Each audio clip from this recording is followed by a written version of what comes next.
찬송가 91장 찬양하시겠습니다.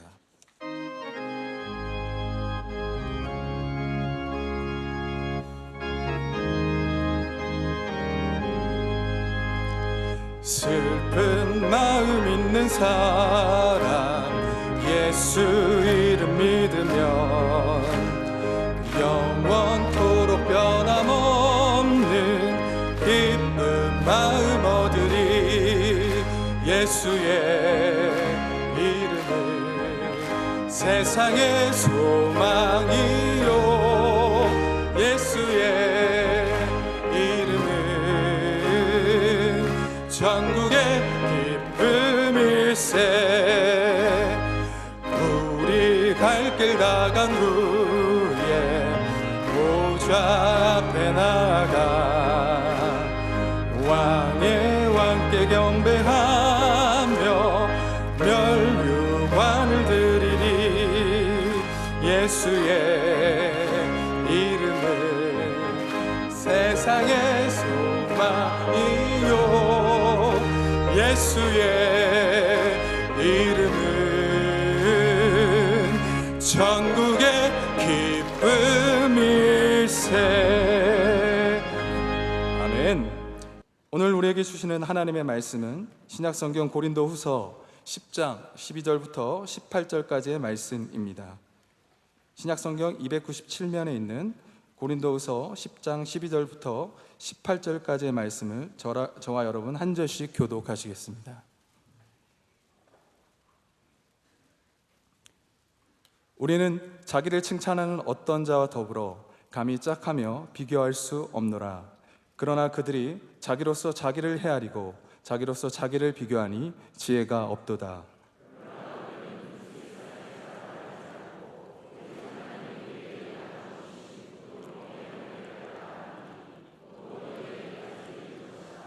우리가 너희에게 미치지 못할 자로서 스스로 지나쳐 나아간 것이 아니요 그리스도의 복음으로 너희에게까지 이른 것이라.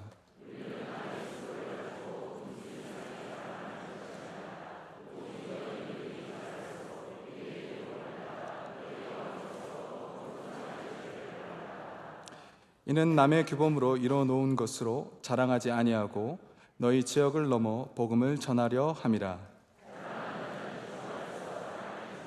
같이요. 옳다 인정함을 받는 자는 자기를 칭찬하는 자가 아니요 오직 주께서 칭찬하시는 자니라. 아멘.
네, 이제 말씀으로 은혜 받는 시간입니다. 담임 목사님께서 주님께서 칭찬하시는 사람이라는 제아의 말씀 전하실 때에 큰 은혜의 시간이 될 줄로 믿습니다. 저는 오늘 여러분과 함께 굉장히 중요한 내용이죠. 중요한 말씀입니다. 주님께서 칭찬하시는 사람, 우리가 결과적으로 누구한테 칭찬을 받아야 하는가? 내가 스스로 판단해서 내가 칭찬받을 만한 사람인 그것이 아니라 우리의 모든 기준이 하나님께 있고, 우리를 칭찬하시는 분은 예수님, 주님, 우리의 섬기시는 그 대상 주님이어야 한다라는 것이 오늘 말씀의 내용입니다. 특별히 이렇게 자꾸 바울을 끌어들여서 우리가 바울보다 더 나은 사람들이다, 바울은 별로 목소리에도 힘이 없고 글에는 힘이 있는지 몰라도 만나보면 별로다, 바울은 또 별로 대단한 영적인 능력도 없었어, 우리 봐라, 우리는 대단한 꿈도 꾸고 은사도 많고 굉장한 능력을 갖고 있는데 바울은 별거 아니지 않느냐, 우리 봐라, 또 우리 이렇게 멀리까지 와서 너희를 위해 복음을 이렇게 전하고 있는데 우리 얼마나 괜찮은 사람이냐라고 했을 때 바울이 한 말의 핵심은 이겁니다. 그거는 비교할 대상이 아니라는 거예요. 누가 더 수고했느냐, 누가 더 열심히 했느냐, 이런 거는 서로 비교하지 말고 칭찬은 오직 하나님께 받는 것이다.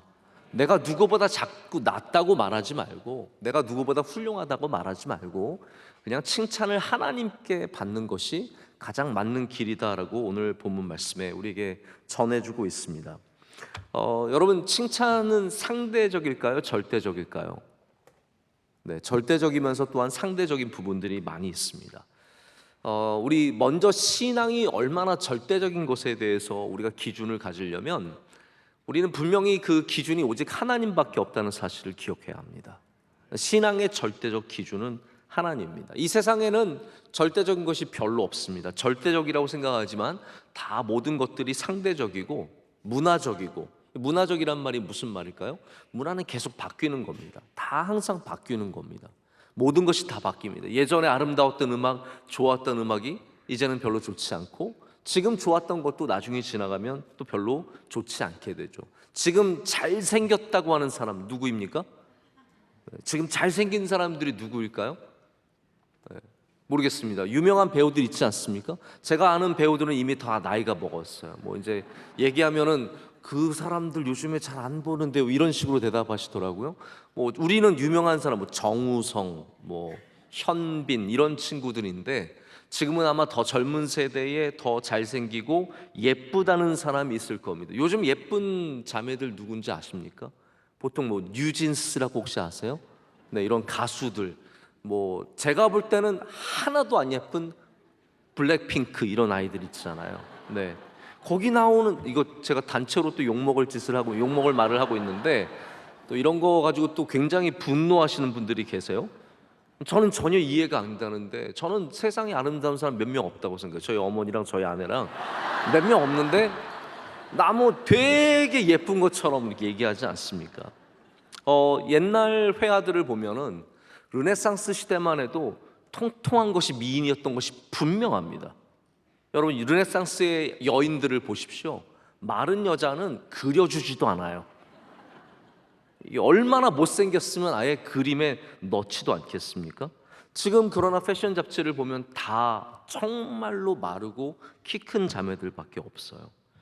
예전에는 공부만 잘하면 됐습니다. 지금은 꼭 그렇지 않습니다. 여러분, 자기가 갖고 있는 능력 잘 키우면 됩니다. 할렐루야. 공부 잘해서 뭐 과거 급제에서 집안을 살리는 얘기는 조선시대와 우리 고시시대의 이야기입니다. 지금은 그렇게 가지 않습니다. 지금은 좋은 엔지니어가 돼도, 아니면 다른 일들을 통해서 우리가 할 수 있는 것들이 참 많이 있습니다.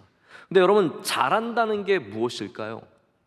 제가 우리나라 이제 귀하하듯이 한국에서 오래 사신 외국분들 한국말 하시는 거 보면은 정말 잘, 혹시 샘 해밍턴이라고 들어보셨어요? 네, 이분은 이제 호주 사람인데 정말 한국 사람처럼 얘기를 해요. 그 사람 한국말 잘한다고 합니다. 그 사람이 가끔 영어 쓰면 얘 영어도 잘하네 이렇거든요. 원래 호주 사람이고 영어가 자기의 본어지만 우리가 그냥 한국말을 워낙 잘하니까. 근데 여러분, 샘 해밍턴이라는 분이 한국말 물론 잘합니다. 하지만 제가 볼 때는 한국 사람처럼 잘하진 않아요. 그냥 외국 사람이 잘하니까 잘한다는 거예요. 그래서 기준이라는 것은 굉장히 상대적이 됩니다. 여러분, 우리가 신앙생활 어떻게 하면 잘하는 것일까요? 여기 여러분 절대적이며 상대적인 기준이 있습니다. 절대적인 건 뭐냐면 그 칭찬하시는 분은 주님이시라는 거예요. 상대적인 것이 무엇이겠습니까? 자, 만약 이렇게 예를 들어볼게요. 여러분의 신앙이 어려요. 이제 교회 나온 지 얼마 안 됐어요. 이제 예수님 믿은 지 얼마 안 됐는데 오늘 수요 예배 나오시면 여러분은 칭찬을 받으실 것 같으세요? 안 받으실 것 같으세요? 받습니다. 만약 여러분이 정말 예수님 믿은 지 얼마 안 됐는데 정말 예배에 감격과 감동이 있어서 난 예배 지켜야겠다는 마음으로 나오셨다면 진짜 칭찬 받을 만합니다. 오늘 제가 이렇게 보니까 우리 중고등학생들도 저 위에 앉아 있어요. 저 요즘에 저기 앉더라고요. 언젠가부터 저기 앉기 시작했어요. 그치 얘들아? 안녕? 네, 사랑해요. 네, 보통 이제 고등학생들일 텐데 네, 그래요. 아우, 네, 얼마나 예쁜지 모릅니다. 네, 우리 청년들도 제가 곳곳에 앉아 있는 게 지금 보여요. 여러분, 우리 청년들과 중고등학생들 수요예배 드리는 거 너무 예쁘지 않습니까? 너무 귀하지 않습니까? 그런데 구역장이 오늘 나오셨어요. 구역장이 굳이 칭찬받을 만한 일을 한 걸까요?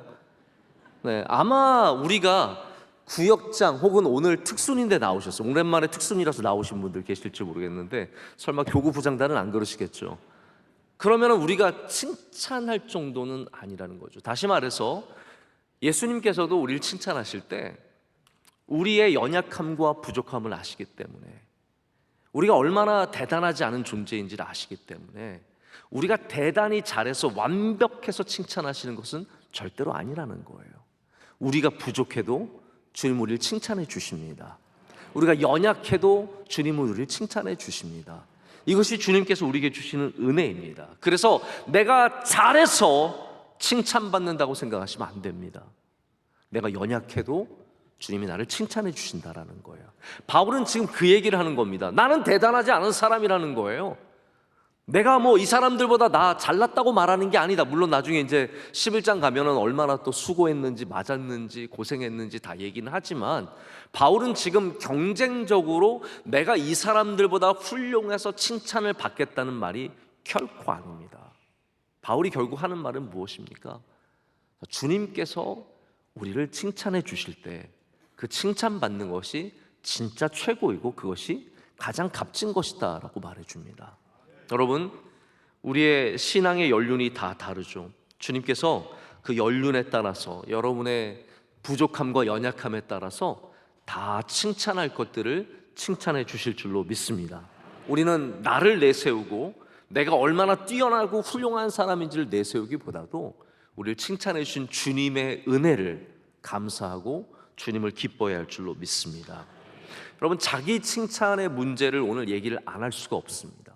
이게 결국은 지금 고린도 교회에 와서 계속해서 전임자인 교회를 세운 이 바울을 비난하고 계속해서 이간질하는 이 사람들이 자기 칭찬하는 사람들이에요. 그래서 오늘 본문 말씀에 내가 잘했다고 생각할 때 옳은 게 아니라, 내가 잘했다고 생각할 때 옳은 게 아니라 주님께서 잘했다고 할 때야 그게 옳은 것이다 라고 말을 하는 것인데요. 여러분, 기독교는 이걸 분명히 꼭 아셔야 되겠습니다. 내 느낌이 중심인 종교가 아니라 하나님의 뜻이 중심인 종교입니다. 내가 나 은혜 받은 것 같아, 이거보다 더 중요한 거는 하나님의 뜻, 하나님의 은혜예요. 제가 거기에 대해서 좀 이따 설명을 드리겠지만, 그래서 오늘 12절에 바울이 뭐라고 말하느냐면요, 자기를 칭찬하는 자로 더불어 비교하는 것 자체가 잘못됐고 기분이 나쁘다고 말하는 거예요. 자기를 칭찬하는 사람들과 나를 비교하다니 그러지 말라라는 거예요. 여러분, 자기 칭찬이 뭘까요? 자기 칭찬은 두 가지가 있습니다. 제가 두 가지를 좀 짧게 여러분께 말씀을 드립니다. 첫 번째는 뭐냐면 자기 PR입니다. 여러분, PR이 Public Relations라는 뜻인데, 이게 우리나라에서 좀 제 생각에 약간 잘못되게 쓰이는 영어 중에 하나인 것 같아요. PR이란 말은 영어는 쓰지 않습니다. PR은 홍보부예요. 홍보부. 한마디로 말해서 회사에 있는 Public Relations, 다른 이제 어떤 기관들과 혹은 뭐 다른 사업들 그리고 소비자들과 관계 속에서 그걸 풀어가는 사람들, 홍보부죠, 일종의. PR은 좀 안 맞는 말인 것 같고 프로모션이 맞는 것 같아요. 나를 이렇게 내세워서 나를 높이는 거죠. 이 시대가 프로모션의 시대인 건 맞습니다. 그런데 저는 가끔씩 중간중간에 너무 자기 프로모션이 강한 분들 보면은 약간 거부감이 들어요. 이게 왜 그렇게 자기를 그렇게 훌륭하다고 내세우는지, 내가 얼마나 잘났고 내가 얼마나 많이 알고 내가 얼마나 많이 배웠고. 가끔 기독교 신문에 보면요, 여러분들은 뭐 기독교 신문 잘 안 보시겠지만 저희는 뭐 직업상 가끔씩 기독교 신문들이 와서 보게 됩니다. 그럼 광고에 뭐가 있냐면 부흥사님의 1년치 부흥회 광고가 나와요. 이런 분들 특징이 뭐냐면 자기들 그 이력서에 넣는 게 엄청 많아요. 한국 뭐의 대표, 뭐의 대표, 뭐의 대표, 뭐의 부회장, 뭐의 회장, 뭐의 명예회장, 뭐의 명예부회장, 이래가지고 이게 한 30줄이 붙어요. 그럼 우리 원로 목사님 프로필 어떻게 나가는지 아십니까? 명성교회 원로 목사. 이게 끝이에요. 원로 목사님 마음만 먹으시면요 30줄이 아니라 100줄도 넣을 수 있어요. 명예박사학위 받은 거 다 쓰고 뭐 상 받은 훈장 받은 거 다 쓰고. 여러분 제가 언젠가 그걸 느꼈거든요. 한 십몇 년 전에, 십몇 년 전도 아니에요. 김대중 대통령 계실 때인 것 같은데 그때 원로 목사님이 무슨 훈장을 받으셨어요.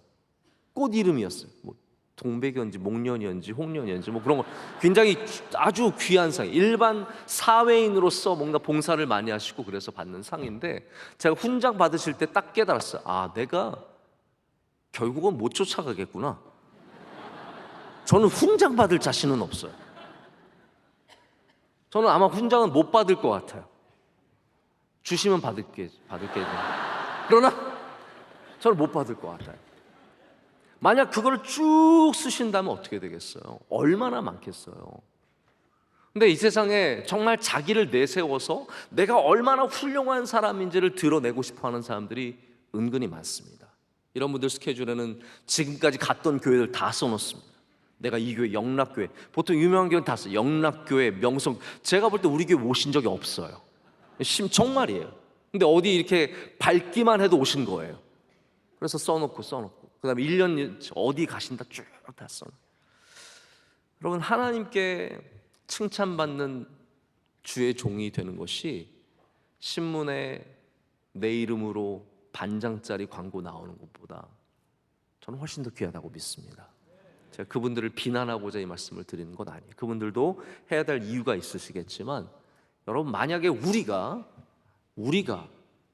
어떤 상황이든 간에 우리를 자랑해야 될 그런 기회가 온다면 우린 그 앞에서 하나님께 칭찬받는 마음으로 나를 낮추고 나를 감추고 나를 주님 앞에 겸손히 할 때 우리는 주님께 칭찬받는 자들로서 더 높임을 받게 될 줄로 믿습니다. 자, 이번에도 이건 제가 원로 목사님 계셔서 좀 다시 말씀드리기가 좀 죄송한 얘기인데, 원로 목사님께서 이번에 에티오피아와 케냐를 다녀오셨어요. 그 생생한 증언을 화요일 새벽 설교 여러분께서 좀 들으셨을 겁니다. 근데 케냐에 가셔서 이제 저한테 전화를 주셨어요. 전화를 주셔가지고 통화가 되게 안 되더라고요. 저도 전화 드려도 안 되고 오늘 목사님도 저에게 전화 주셔도 잘 안 돼서 마침내 통화가 됐는데 굉장히 기분이 좋으셨어요. 원로 목사님 바깥에 나가시면 기분이 굉장히 좋아졌어요. 하실 일도 많고 뭐 보실 것도 많고 만나는 사람도 많아서 굉장히 좋아하셨어요. 그러더니 근데 그 하실 얘기가 참 많은데 원로 목사님 통역하신 분 얘기를 저한테 칭찬을 막 하시는 거예요. 이분이 영어를 잘하고 훌륭하고 뛰어나고 이분처럼 영어를 잘하는 사람이 없어서 여기 대통령실에서 이분한테 푹 빠져가지고 이분 때문에 뭐 다 좋아진다 그러시는데, 솔직히 저는 그걸 들으면서 좀 마음이 안타까웠어요. 왜냐하면 통역하시는 분이 얼마나 자기 자랑을 했으면, 얼마나 내가 훌륭한 사람이고 내 영어가 얼마나 뛰어나고, 그래서 저는 그렇게 생각하지 않거든요. 그 통역은요, 여러분 제가 통역을 많이 해봐서 아는데요, 통역은 통역사예요. 통역사 이상으로 절대로 보지 않습니다. 어디를 가도 제가 아무리 귀한 사람들과 통역을 해도 저를 통역사로 보지 그 이상의 귀한 사람으로 보진 않아요. 근데 그분은 뭐 자기 때문에 모두 좋은 일이 다 일어난 것처럼, 제가 볼 때는 그렇지 않고요. 원로 목사님 보고 잘해주는 거예요. 그렇지 않겠어요? 누가 봐도 그런 거 아니겠어요?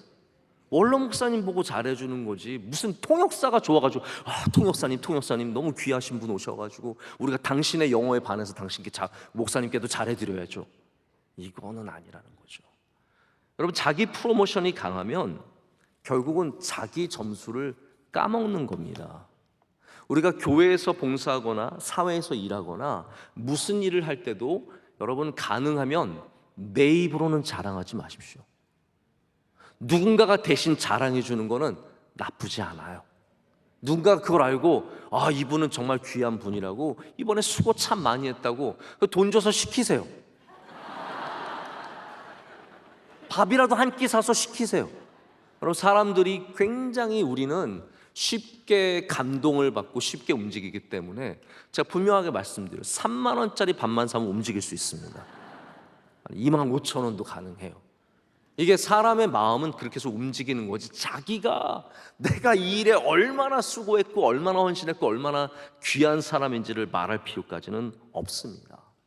지금 근데 바울의 반대편 사람들은 바울을 트집 잡으면서 바울의 문제만을 얘기한 게 절대로 아닙니다. 자신들이 얼마나 훌륭한 사람인지를 여기 계속 얘기를 하는 겁니다. 여기 정확하게 여러분께서 오늘 본문 말씀에서 발견하기가 어려운 내용이 있어요. 이게 바울은 분명히 그 목적을 갖고 썼는데 지금 2000년이 지난 우리가 이 텍스트 안에서 그것을 발견하기는 어려운 내용이 있습니다. 이게 뭐냐 하면 이 반대편 사람들은 지금 무슨 자랑을 또 했냐 하면요, 우리들이 굉장히 멀리서 와서 여기 고린도 교회까지 와서 수고한다는 자랑을 합니다. 한마디로 말해서 우리 되게 수고하는 사람이라는 거예요.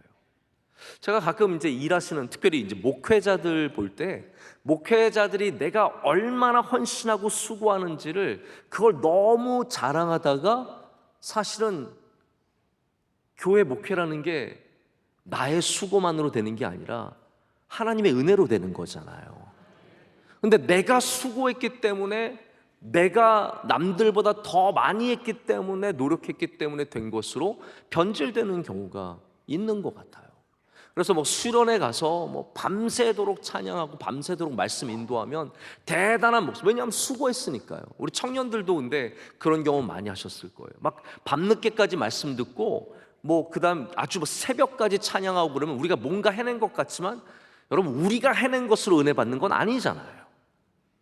우리가 무엇을 했기 때문에, 내가 몇 시간 기도했기 때문에 은혜 받는 게 아니라, 제가 기준을 말씀드려요. 절대적인 기준은 주님께 있는 거예요. 그래서 우리는 수고를 했을지라도 그것 때문에 받는다고 말하면 안 된다는 거예요. 내가 새벽 3시까지 기도했으니까 하나님이 이번 수련회에 내게 은혜 주셨다? 그건 아니라는 거죠. 은혜 받을 때가 돼서 하나님께서 은혜 주신 거죠. 3시까지 기도한 거는, 그거는 감사한 일이죠. 복된 일이죠. 근데 자꾸 내 수고만 돌아보다 보면 정작 칭찬을 주시는 하나님은 잃어버리고 나의 공로만 남게 되는 겁니다. 우리가 교회 안에서 그런 일들이 종종 있습니다. 교회는 여러분 꼭 기억하시길 바라요. 공로로 싸우는 곳이 아닙니다. 교회는 공로로 싸우는 곳이 아닙니다. 내가 얼마나 더 수고했고, 내가 여선교회 할 때는 얼마나 수고했고, 내가 교구할 때는 얼마나 수고했고, 내가 부서할 때는 얼마나 수고했는데, 요즘 애들은 아무것도 안 해요. 물론 요즘 애들이 아무것도 안 하는 건 맞는 말일 수도 있지만, 그러나 내가 너보다 더 수고했기 때문에 내가 이 교회에 더 헌신했다, 내가 이 교회를 세웠다, 그건 아니죠. 나보다 더한 사람 있으면 나와봐. 여러분, 우리는 공로는 내려놓고 주님만 바라봐야 할 줄로 믿습니다. 우리가 얼마나 수고했고 얼마나 애쓰고는 다음 문제라는 거죠. 그래서 13절을 보십시오. 여러분, 13절을 보면 이렇게 되어 있어요. 우리 13절 다 함께 한번 읽겠습니다. 그러나 우리는 분수 이상의 자랑을 하지 않고 오직 하나님이 우리에게 나눠주신 그 범위의 한계를 따라 하노니 곧 너에게까지 이른 것이라. 아멘. 자, 이게 제가 여러분이 왜 이 내용을 정확하게 이해하시기 어렵다고 말씀드리는 부분입니다. 여기 보면 이제 분수라는 말이 나오고요. 그리고 범위와 한계가 나옵니다. 근데 이거를 우리가 그냥 쭉 읽다 보면 어떤 느낌이냐 하면 그냥 내가 내 분수를 아는 게 중요하고 내 한계와 범위를 아는 것이 중요하다 이렇게 느껴질 수 있는데 이거는 상당히 역사적인 사실과 깊은 관계가 있는 말씀이에요. 왜냐하면 지금 바울은 무엇을 설명하냐면요, 사도행전 15장에 있었던 예루살렘 공의회에서 일어났던 결정을 언급하고 있는 겁니다. 왜 그러냐 하면요, 이제 사도행전 15장에 여러분 잘 아시다시피 이제 바울과 바나바로 인해서 예루살렘에서 사도들이 모여서 공의회 회의를 열었습니다. 그래서 그 회의 안에서 중요한 문제들이 다루어졌습니다. 자, 우상에 대해서 어떻게 할 것인가, 음행에 대해서 어떻게 할 것인가, 할례에 대해서 어떻게 할 것인가, 율법을 따르는 거 어떻게 할 것인가, 많은 얘기가 나눠졌어요. 그래서 여러분 잘 아시다시피 선교의 기준이 세워졌습니다. 자, 그 다음에 중요한 문제가 뭐냐면 이방인에 대해서와 유대인에 대해서 선교를 누가 할 것인가가 정해지는 거예요. 그래서 바울과 바나바는 이방인에게로 가게 되고 베드로는 예루살렘과 유대, 이 유대인들을 대상으로 선교를 하게 됩니다. 여러분 이 정도는 알고 계시죠? 우리 수요일에 나오시는 분들은 이 정도는 알고 계신 것 같아요. 자, 그러면 바울의 분수는 뭐예요? 바울의 분수라는 것이 그냥 단순히 우리가 생각하는 네 수준을 알아라 그런 분수를 말하는 것이 아니라 바울의 분수는 바로 이방인을 향해서 주신 그 복음의 분수를 말하는 겁니다. 바울은 분수를 따라, 그리고 그 한계와 범위가 무엇입니까? 한계와 범위도 똑같은 말이에요. 여기 나오는 한계와 범위는 그때 법으로 정해준, 그래서 이 한계와 범위가 헬라어로 카논인데 카논이라는 것은 규율이란 뜻이에요. 그때 준 규율, 즉 우리는 이방인에게로 가고 베드로와 유대인들은 유대인 선교를 해라. 나는 그거를 따라서 여기까지 왔다는 거예요. 다시 말해서 바울은 이런 얘기를 하는 겁니다. 나는 수고했지만, 나 고린도 교회 세우느라고 진짜 수고하고 여기까지 오느라 너무너무 힘들었지만 나는 그거 자랑할 게 안 된다. 나는 내게 주신 분수를 따라 여기 온 거다. 다시 말해서 내게 주신 한계와 범위, 이거 따라 내가 온 거지 내가 여기까지 온 걸 자랑하기 위해서 온 건 아니라는 거예요. 근데 지금 이 바울을 비난하는 사람들은 어떠한 사람들입니까? 우리 성경을 이제 보면은 아마 이 사람들은 유대인이었을 가능성이 굉장히 큽니다. 자, 그러면 그들의 분수와 그들의 범위와 그들의 한계는 무엇이 되어야 합니까? 유대인들이 되어야 해요. 근데 이들은 지금 한계와 범위를 넘어서 고린도 교회에 와서 이방인들을 향해서 선교를 할 뿐만 아니라 남이 세운 공로 위에, 오늘도 그 말씀을 하잖아요. 15절 말씀을 보시죠. 15절 말씀도 한번 다 함께 읽겠습니다. 우리는 남의 수고를 가지고 분수 이상의 자랑을 하는 것이 아니라 오직 너희 믿음이 자랄수록 우리의 규범을 따라 너희 가운데서 더욱 풍성하여지기를 바라노라. 아멘. 자, 여러분, 바울은 남의 터 위에 교회를 세우지 않겠다고 작정한 사람이에요. 근데 여기 지금 이 사람들은 남의 수고, 즉 바울이 고린도 교회를 세우느라고 그 수고한 것 위에 하면서 분수도 모르고 자기의 범위를 넘어서 이것을 빼앗고 자랑하는 사람이다라고 지금 바울은 말하는 겁니다. 여러분, 우리가 아무리 스스로 수고했다고 할지라도 우리는 하나님이 정해주신 그 안에서, 그 틀 안에서 우리에게 맡겨주신 일들에 대해서 자랑해서는 안 됩니다. 그것이 하나님의 뜻 안에 있다라는 것, 내게 주신 직분을 감당하는 그것은 하나님의 부르심을 따라가는 아주 당연한 일인 것처럼 받아들이고 수고가 되어서는 안 됩니다. 저도 가끔 이제 저를 인사말이, 목회자를 향한 인사말이 여러분 뭐가 별로 없잖아요. 그러니까 저를 만나시는 집사님들이나 장로님들, 권사님들이 주로 하시는 말씀이 뭐냐면 목사님 힘드시죠? 그게 인사예요. 목사님 힘드시죠? 말씀 전하시느라 얼마나 수고가 많고 고생이 많으세요. 또 저희 이제 외국 사람들 만나면 저한테 꼭 물어봐요. 일주일에 설교 몇 번 하냐? 그래서 제가 얘기하죠. 우리 명성교회는 약간 이상한 교회다. 우리는 설교를 제가 새벽 예배하고 주일 예배하고 저녁 예배하고 수요일 저녁 예배까지 하면은 진짜 일주일에 7, 8편을 만들어야 됐다 그러면 그 사람들이 정말 기절하려고 그래요. 기절하려고 그래요. 이런 교회는 세상에 없다라는 거예요. 여러분 아셔야 돼요. 이런 교회가 세상에 없습니다. 진짜요. 이 전통을 누가 만드셨는지 저는 잘 모르겠는데, 여기다 금요구역장도 하고요, 여선교회 원래도 하고 회장단 원래도 끼우면요, 그 주는 정말 10편 이상의 설교를 만들어야 될 때가 있어요. 그런데 여러분, 제가 진심으로 말씀드립니다. 저는 그걸 수고라고 생각하지 않습니다. 저에게 맡겨주신 분수예요. 저의 한계고 저의 범위예요. 그래서 내게 주신 분수와 내게 주신 한계와 내게 주신 범위 안에 주신 일들은 자랑할 것이 하나도 없습니다. 그거는 그냥 내가 해야 되는 일인 거예요. 여러분, 우리는 하나님 앞에 그런 식으로 자랑해서는 안 된다는 거죠. 여러분, 아이가 숙제를 하죠. 저희 아이도 요즘에 숙제하느라고 참 힘들어해요. 제가 숙제하는 거 힘들어하는 거 보면 그냥 얘네들 놀기만 했으면 참 좋겠다. 근데 놀기만 하면 앞으로 멍청해져서 어떻게 될까?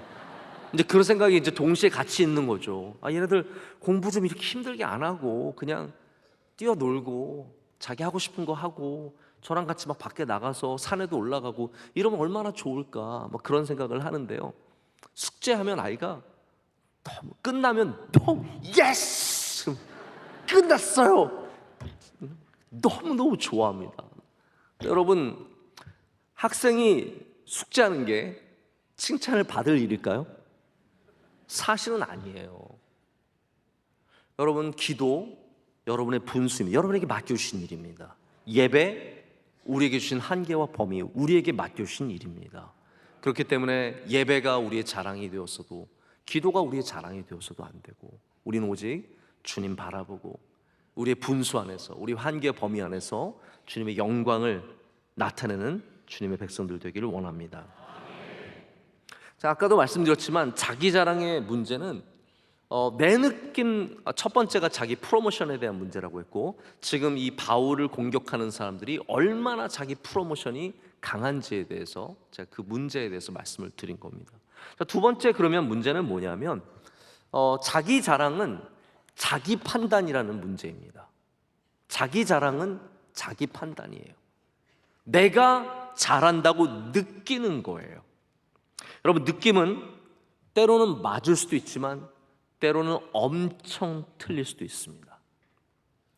여러분, 우리가 느낌대로만 살아간다면, 느낌대로 하는 것이 정확하게 맞는다면 우린 굉장히 잘못 생각하고 있는 겁니다. 예를 들어서 이렇게 한번 생각해 보세요. 어느 날 여러분이 예배에 오셨는데, 예배에 나갈 때, 예배를 마치고 집에 가는데 오늘 별 감흥이 없었어요. 오늘 그냥 예배 그냥 그랬어, 그러면서 돌아가요. 근데 여러분, 전 그렇게 생각해요. 우리가 느낌으로 좋았던 예배만 은혜가 되는 예배가 아니라, 여러분이 예배를 드리면 주님은 이미 여러분을 칭찬하신다라는 거예요. 이해가 되십니까?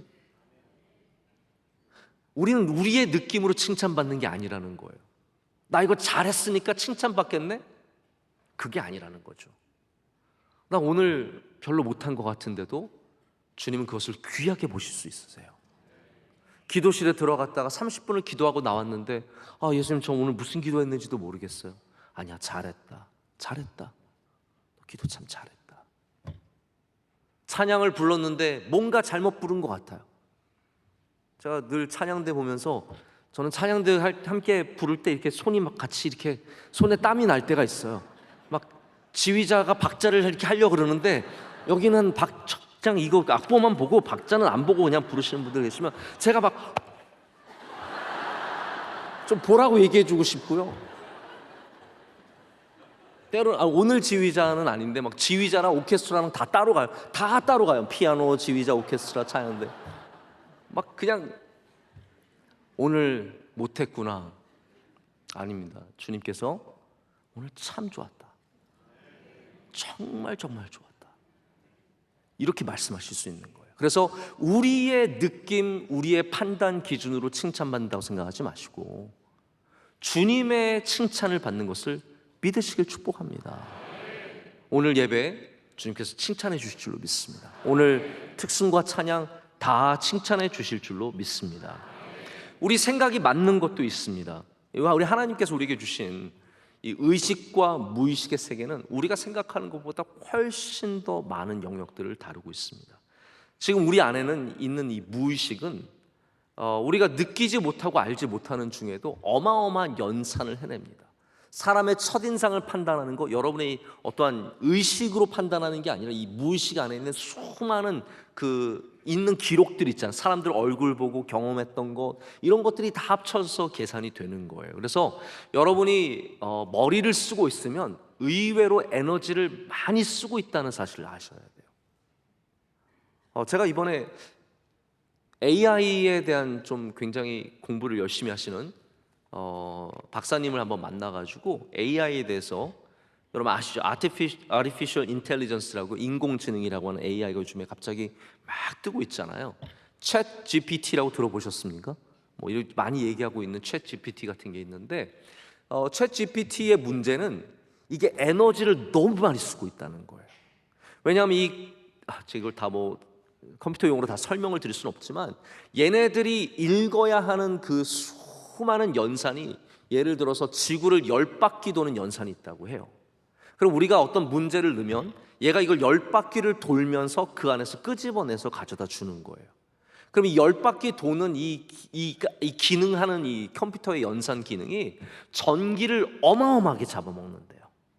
그래서 챗 GPT의 문제는, 여러분, 우리 아티피셜 인텔리전스가 우리보다 똑똑해지는 거의 문제만이 아니라 지구의 환경을 파괴하는 주범이 될 수 있다는 거. 이게 컴퓨터가 어마어마한 에너지를 잡아먹으면서 연산을 하고 있다고 하면서, 이게 굉장히 앞으로 나중에 큰 문제가 될 수 있다고, 이거 운영하는 게 여간 힘든 일이 아니라고 얘기하는 것을 제가 들은 일이 있습니다. 우리 사람 안에도 이 연산하는, 어떤 것을 계산하고 생각하고 유출해내고 또한 추론하고, 이런 모든 것들이 굉장한 에너지를 잡아먹게 되는데, 우리가 느낌으로 맞추는 것이 굉장히 많습니다. 왜냐하면 하나님께서 그것도 우리에게 다 주신 것이기 때문에요. 사람들이 첫인상으로 느끼는 것이 90% 맞다라는 얘기가 있어요. 이 블링크의, 혹시 그 책 읽어보셨는지 모르겠는데, 말콤 글래드웰이 쓴 블링크를 보면은 눈 깜빡할 사이에 느끼는 그것이 맞는 경우가 많다는 거예요. 그래서 그분이 뭘 예를 드냐면, 부부가 얘기를 하는 것, 부부가 대화하는 것을 사람들에게 보여줍니다. 그래서 그 모니터링 한 다음에 5년 안에 이혼할 것인지 아닐지를 판단하래요.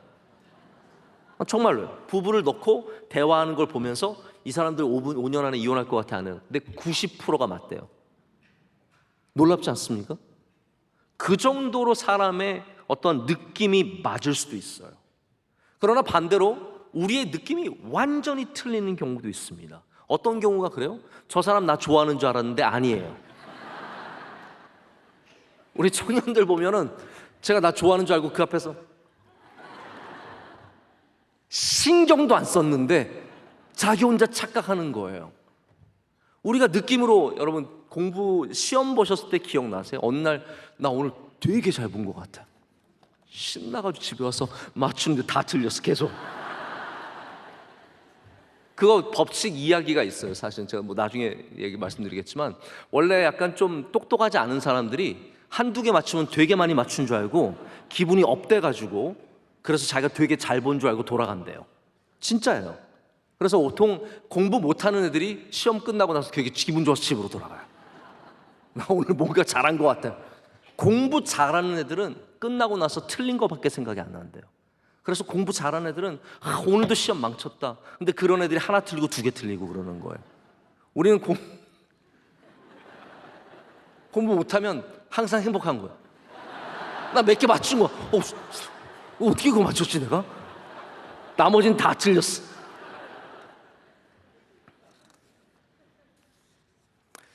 우리가 생각하고 우리가 판단하는 것들이 사실 굉장히 객관적인 것 같고 맞는 것 같지만, 틀리는 것도 어마어마하게 많고 맞는 것도 물론 있습니다. 신앙이라는 건 특별히 우리의 감각을 믿고 가면 안 됩니다. 내가 잘한다, 내가 못한다, 내가 은혜 받았다, 내가 못 받았다, 이게 아니라 우리의 기준은 오직 예수 그리스도가 되셔야 된다는 거예요. 주님께서 칭찬하신 것이 무엇인지 보셔야 합니다. 그래서 제가 마지막에 예수님이 무엇을 칭찬하시는지 좀 보여드리려고요. 예수님은 칭찬을 굉장히 잘 사용하셨습니다. 그렇죠? 우리 성경을 보면 예수님께서 칭찬하시는 사람들 많이 나와요. 예를 들어서 10사람 중에, 고침을 받은 10사람 중에 한 사람이 돌아왔어요. 칭찬하십니다. 야, 너 참 귀하다. 수로보니게 여인이 예수님께 나와서 저 좀 고쳐주세요. 야, 너는 땅에 떨어진, 식탁에서 떨어진 거나 먹고 살아라. 넌 개 같다 라고 했을 때, 그래요, 저 개입니다. 그래도 저를 고쳐주세요. 예수님께서 그 여인 칭찬하십니다. 귀한 믿음이라고 칭찬해 주십니다. 믿음이 크다고 칭찬해 주십니다. 야이로가 와서 딸 고쳐달라고 기도했을 때, 부탁했을 때 예수님께서 그 칭찬하십니다. 어린아이들, 제자들은 어린아이 어디 저리 가라. 또 예수님께서 너 어린아이와 같지만 천국에 들어가지 못한다고 칭찬해 주십니다. 여러분, 그래서 예수님의 칭찬을 보면은 우리가 칭찬할 만한 사람을 칭찬하지 아니하시고 전혀 의외의 사람들을 칭찬하시는 것을 많이 보게 됩니다. 어쩌면 오늘 이 시간도 의외의 사람들이 칭찬받을 수 있습니다. 내가 제일 칭찬받을 줄 알았는데, 그래도 내가 목사인데, 설교는 내가 준비했는데. 아니죠. 주님께서는 오늘도 여러분 가운데 믿음 있는 사람들을 보시고, 어린아이 같은 믿음을 보시고, 과부처럼 헌금하는 사람들을 보시고, 정말 부족한 것처럼 보이지만 믿음으로 살아가는 사람들을 보시고 칭찬해 주십니다. 여러분, 그런 사람들 되시길 축복합니다. 그런데 예수님께서 칭찬하신 이유가 있습니다. 제가 그 두 가지만 오늘 마지막으로 말씀을 드리고 말씀을 맺겠습니다. 예수님이 칭찬하신 이유는 첫 번째는 모델링입니다. 칭찬의 모델이 무엇인지를 우리 가운데 알려주시는 겁니다. 누가 칭찬받는 사람인지를 봐서 우리도 그렇게 따라가라는 거예요. 할렐루야. 이해가 되시죠? 칭찬받는 사람이 누군 줄 알면 우리도 그렇게 살라라는 거죠. 그래서 예수님께서 베드로가 고백하잖아요. 주는 그리스도시요 살아계신 하나님의 아들이십니다. 이야, 바요나 시몬아, 대단하다. 너 참 귀하다. 이걸 알게 하신 분 하나님이시다라고 하시면서 칭찬해 주세요. 여러분, 왜 칭찬을 받았을까요? 우리도 그렇게 주님을 고백하라는 겁니다. 우리도 주님을 나의 구주로, 살아계신 하나님의 아들로, 메시아로 고백할 때 우린 칭찬받는 사람이 되는 겁니다. 마리아의 향유값을 깨서 드렸어요. 예수님께서 이 여인의 사건은 영원토록 기억될 것이다 라고 말씀하셨어요. 칭찬하셨습니다. 왜 그렇습니까? 너희도 그렇게 주님을 사랑하고 주님께 눈물 흘리고 주님 앞에 너희 것을 깨어서 드려라 라고 가르쳐 주시는 거예요. 이게 다 모델링이라는 거예요. 따라가라는 거예요. 그렇게 하라는 거예요. 그래서 예수님께서 믿음에 대해서 반드시 칭찬해 주셨습니다. 여러분, 믿으시면 칭찬받습니다. 작은 믿음 같아도 그것이 주님 앞에 큰 믿음인 거예요. 백부장이 와서 주님 말씀만 하십시오. 저도 사람 보러 이리 가라고 하면 저리 가고 저리 가라면 저리 가는데 주님 말씀만 하시면 나올 줄 믿습니다. 이야, 이스라엘에 이만한 믿음을 본 적이 없도다. 할렐루야. 주님을 믿는 믿음으로 나가면 주님께서 칭찬해 주신다라는 거예요. 우리 중에 누가 칭찬을 받겠습니까? 멀리 와서 칭찬받는 게 아니라는 거죠. 물론 저희도 멀리서 오신 분들 칭찬합니다. 저희 교회 주일날 보면은 저는 약간 이해가 안 가요. 무슨 강서구에서 등록하시고 어디 진짜 멀리서 등록하시는 분들이 일주일에 얼마나 많은지 모릅니다. 참 신기하고, 전 명일동에서 더 많이 왔으면 좋겠는데 참 멀리서도 많이들 오세요. 칭찬해 드려야죠. 우리 교인들 가운데 1시간, 2시간 운전하고 저 지방에서 멀리서 세종에서 대전에서 이렇게 오시는 분들이 얼마나 많은지 모릅니다. 다 칭찬해 드릴게요. 근데 진짜 칭찬은 믿음의 칭찬이라는 걸 잊어서는 안 됩니다. 주님께 진짜 칭찬받는 건 믿음의 칭찬입니다. 두 번째는 예수님께서 우리를 칭찬하시는 이유가 있는데 그것은 우리를 좋게 보시기 때문에 칭찬하시는 겁니다. 여러분, 이걸 꼭 믿으셨으면 좋겠어요. 주님은 우리를 좋게 보시는 분이십니다. 제가 가끔 은혜에 대해서 설명을 할 때 종종 이렇게 표현합니다. 은혜는 뭐냐? 좋게 보는 것이 은혜다. 예수님께서 왜 우리에게 은혜를 주시느냐? 우리를 좋게 보시기 때문에. 우리를 밉게 보시면, 여러분 사람을 미워해 봤습니까? 밉게 보면요 그렇게 미울 수가 없어요.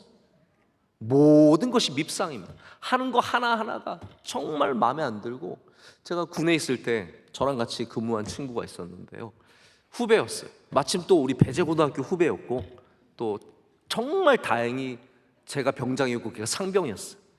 나이도 저보다 한참 어린 애가 위면 얼마나 힘들겠습니까?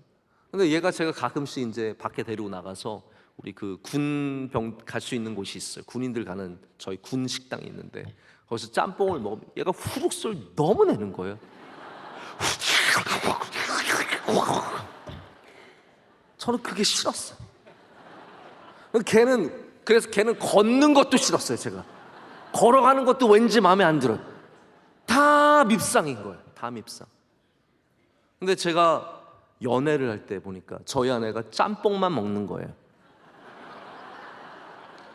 저희 아내가 짬뽕만 먹는 거예요. 지금도 짬뽕만 먹어요. 사실은요 꼭 짬뽕만 먹는데, 저희 아내가 먹을 때는 왜 이렇게 예뻐 보이는지 모르겠어요. 같은 짬뽕을 먹는데 뭐가 이렇게 좋아 보이고 뭐가 이렇게 예뻐 보이고. 많이 먹어, 많이 먹어라, 많이 먹어. 은혜는 좋게 보는 것입니다. 주님은 여러분들을 좋게 보십니다. 그래서 너무 좋게 보이려고 하실 필요도 없어요. 이미 여러분을 사랑하시고 이미 여러분을 좋게 보고 계십니다. 그래서 칭찬받으려고 너무 애정결핍처럼 하지 마시고요, 믿음으로 살아가십시오. 주님이 나를 사랑하신다는 걸 믿어야죠. 왜 예수님이 나를 미워한다고 생각하십니까? 주님이 여러분 사랑하십니다. 여러분 복 주시기를 원하십니다. 그 믿음으로 살아가야 하고, 그래서 교회를 좋게 보시는 분들이 있고 교회를 밉게 보시는 분들이 있어요. 은혜가 우리 안에 있으면 다 좋게 보입니다. 우리 수요예배도 다 좋게 보이고, 교회 뭐 장식을 해도 좋게 보이고, 행사를 해도 좋게 보이고, 다 좋아 보여요. 그런데 미움이 들어가면 하나도 안 좋게 보여요. 설교는 또 왜 저러냐, 그리고 뭐 기도는 몇 번을 하냐, 찬양 때 꼭 저렇게 많이 꼭대기까지 앉아야 되냐, 뭐 별의별 게 다 걸리죠. 여러분, 그래서 칭찬은 우리가 사실은 잘해서 받는 거는 아닙니다. 주님께서 우리를 좋게 여기시기 때문에 칭찬해 주시는 거죠. 그래서 우리는 주님께 잘하려고 하지 말고 주님을 사랑해야 합니다. 주님을 더욱 사랑해야 합니다. 주님 품 안에 가서 안겨야 합니다. 주님께 엎드려야 합니다. 그러면 이미 여러분 칭찬받는 사람으로서 주님의 영광을 나타내게 될 줄로 믿습니다. 그래서 여러분 프로모션 하지 마시고 우리 복음의 자랑만 하고 나의 자랑은 내려놓고 오직 주님만 높여드리고 남과 비교하지 말고, 할렐루야, 절대로 남과 비교해서 내가 더 수고하고 내가 더 열심히 하고 내가 더 귀하고, 남과 비교하지 마시고 여러분이 주신 은혜대로 하나님 앞에 나아갈 때 우린 다 주님께 칭찬받는 주의 종들 될 줄로 믿습니다. 우리 시간 함께 찬양하고 또 우리 주신 기도 제목 갖고 함께 기도하겠습니다.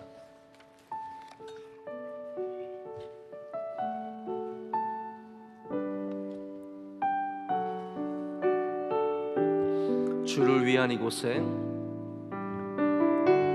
주를 위한 이곳에 예배하는 자들 중에 그가 찾는 이 없어, 그가 찾는 이 없어. 주님께서 슬퍼하시네. 주님이 찾으시는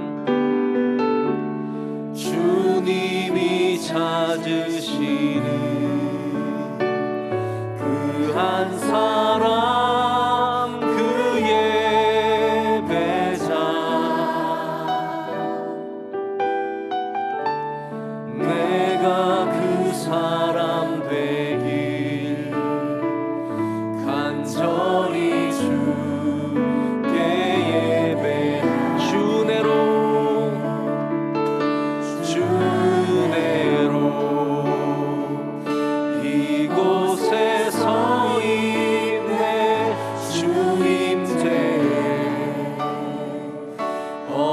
엎드려 절하네. 그 어느 것도 난 필요 없네. 주님만 경배해. 주내로 이곳에 서 있네. 주 임재에 엎드려 절하네. 그 어느 것도 난 필요 없네. 주님만 경배. 주내로 이곳에 서 있네. 주 임재에 엎드려 절하네. 그 어느 것도 난 필요 없네. 주님만. 우리 한번 더 하십시오. 주내로 이곳에 서 있네.